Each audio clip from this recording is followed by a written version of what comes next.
दोस्तों, आप लोग सुन रहे हैं फोर्ट्स की कहानियाँ।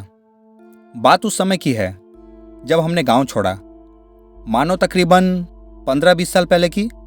तब मैं और मेरा भाई इतने छोटे थे कि सही से चल भी नहीं पाते थे। धीरे धीरे हम बढ़ने लगे। मैं, मेरा भाई, माता पिता, हम सब दादा दादी के साथ बड़ी खुशी से अपने गांव कुलधारा में रहते थे। हर तरफ मानो प्यार, खुशी, हरियाली और सहयोग की भावना थी। दुख का आना जाना था, पर कभी किसी को अनुभव ही नहीं होता था। पूरा गांव जैसे एक परिवार की तरह लगता था। मेरे दादा बंसीलाल गांव के साथ हवा जैसे घुले मिले हुए थे। बड़े होने के नाते सब उनका आदर और सम्मान भी करते थे। अचानक एक दिन एक सरकारी पत्र आया जिसमें लिखा था कि पिताजी की नौकरी शहर में लग गई है और हम भी बड़े हो रहे थे। गांव में पढ़ाई का प्रबंध इतना अच्छा नहीं था। पढ़े लिखे होने के नाते पिताजी ने दादाजी को शहर में बसने की सलाह दी। दादाजी थोड़ा घबरा से गए, परंतु बाद में वह भी मान गए। कुछ दिनों बाद हम जैसलमेर आ गए। यह सब इतना आसान नहीं था। ऐसा लग रहा था जैसे सिर्फ शरीर ही शहर आए हो, रूह और आत्मा अब भी गांव में ही है। समय बीतता गया और हम स्कूल जाने लगे। पिताजी का काम भी शुरू हो गया। कुछ साल बीत गए। माताजी बीमार रहने लगी। गांव कुलधारा की यादें भूलने वाली नियति नहीं थी। शहर की चमक दमक, हर वस्तु 3 गुना महंगी, उफ, रोज के खर्चे।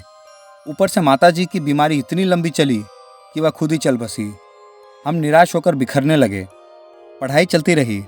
जैसे तैसे मैंने वकालत की पढ़ाई शुरू कर ली और मेरे भाई ने कंप्यूटर का कोर्स कर लिया। दादाजी गांव की यादों में ही खोए रहते और महंगाई ने भी कमर तोड़ रखी थी। शहर में हमारी स्थिति अब बिगड़ने लगी थी। हम खुश होकर भी खुश नहीं रह रहे थे। हमारी पढ़ाई पूरी हुई तो कुछ समय के लिए, मानो 20 से 25 दिन, हमें कोई उतना काम नहीं था। गांव जाने का मन सबका हो रहा था। सोच तो रहे थे कि जमीन पड़ी है, बेचकर कुछ गुजारा हो जाएगा, साथ ही सबको मिल भी लेंगे। हम गांव के लिए निकल गए। रास्ते में अजीब अजीब सी बातें होने लगी। लोगों ने कहा, मत जाओ, वहाँ अब कोई नहीं रहता, वहाँ तो सिर्फ अंधेरा रह गया है। हम हैरान थे, यह सब क्या चल रहा है। सुनने में तो अजीब था, लेकिन हमारा जाने का मन भी था। हम गांव के पास पहुंच गए। दूर से देखा, इतना भयानक अंधेरा, खामोशी, सहमी सी आवाजें, चारों तरफ टूटे फूटे घर और सिर्फ सन्नाटा ही सन्नाटा। हम बुरी तरह डर गए थे। दादाजी ढांढस बंधाते हुए आगे चल दिए। हम अपने घर तक पहुंचे। वहां अब कोई घर नहीं था। गांव से बहुत दूर 2-4 घर होंगे। वहां पर बत्ती की हल्की सी चमक दिख रही थी। हम अंदर से कांप रहे थे, पर कहीं जा भी नहीं पा रहे थे। रात हो चुकी थी। हमने दरवाजा अंदर से बंद किया। सोचा किसी तरह बस रात बीत जाए। मेरा भाई, पिताजी और मैं, हम सब घबराए हुए थे और बहुत थक भी चुके थे। दादाजी हमें हिम्मत देते रहे। बोले, एक रात की बात है, सुबह होते ही हम वापस चले जाएंगे। सोचा था 15 से 20 दिन गांव में ही रहेंगे, परंतु एक रात इतनी भारी पड़ रही है। हमने रात को अजीब अजीब सी आवाज़ें सुनी। वह गांव जो अब खंडर बन चुका था, वहाँ लोगों के हंसने की, तेज हवा की, पत्तों की आवाज़ें मानो धड़कन को छीन रही थी। हमें हर पल ऐसा लग रहा था जैसे कोई और भी हमारे साथ घर में है, जो हमें वहाँ से निकालना चाहता हो। हर पल शोर और बदलती आवाज़ों ने हमें अंदर तक झकझोर दिया था। कभी बाहर से हंसने खेलने की आवाज़ें आती, तो कभी चीखने चिल्लाने की। बहुत तेज हवाएं चल रही थी। बिजली भी कड़क रही थी। खिड़कियां अपने आप ही हिल रही थी। मौसम एकदम ही बदल गया। जैसे तैसे हमने इन खौफनाक आवाज़ों में रात काटी और सुबह होते ही वहाँ से निकल गए।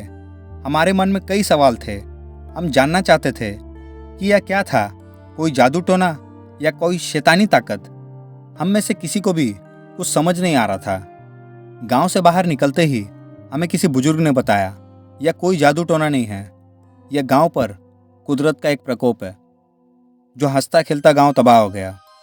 उसने बताया कि कुछ साल पहले कुछ साधु इस गांव में रहने के लिए आए थे। उन्होंने गांव के मुखिया से गांव में रहने के लिए आज्ञा मांगी, परंतु मुखिया ने यह सही नहीं समझा। मुखिया ने उनको वहाँ रहने की आज्ञा नहीं दी, जिससे साधु क्रोधित हो गए और इस गांव को श्राप देकर निकल गए कि जिस धरती पर दया, धर्म नहीं रह सकते, वहाँ पर और कोई भी नहीं रह सकता। उस दिन के बाद यह गांव वीरान होना शुरू हो गया और यहाँ पर कोई नहीं रह सका। बस तभी से यहाँ पर कुछ साधुओं का साया ही घूमता नजर आता है और कुछ नहीं। एक डर और भय ने अपनी जगह बना ली है। बस यही है इस गांव की दास्तां। यह सुनकर हम सब अंदर से टूट चुके थे। हमने हमारे गांव में इतने दर्द और खौफ की कभी कल्पना भी नहीं की थी। हम बेजान से शहर पहुंचे। कई दिनों तक वही आवाज़ें हम महसूस करते रहे। गांव की उस खौफनाक रात को हम कभी भूल नहीं पाएंगे। दोस्तों, अगर यह कहानी आप लोगों को पसंद आई तो चैनल को लाइक, शेयर, सब्सक्राइब ज़रूर करें और बेल आइकन को दबाने के साथ साथ ऑल पर भी क्लिक कर लें ताकि और भी डरावनी और मज़ेदार कहानियाँ आप लोगों तक पहुँचती रहे।